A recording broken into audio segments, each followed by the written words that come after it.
Hello friends! How to remove a jammed paper in Xerox devices B215, B210 and B205. First, look if there is a jammed paper here in this part. Remove any jammed paper if you see here. Then turn around, open the back door,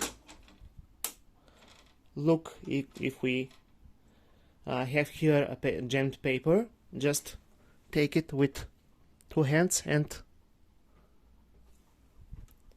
pull slow.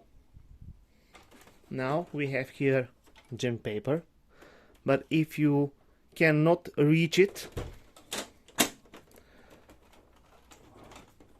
turn the device on its bottom,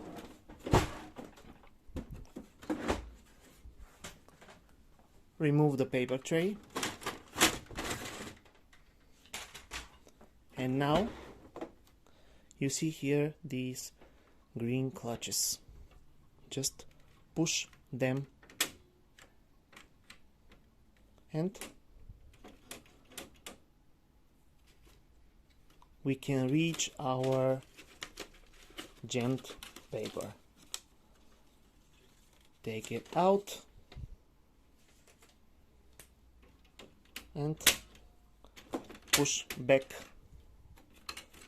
this part, and that's it. Thank you and good luck.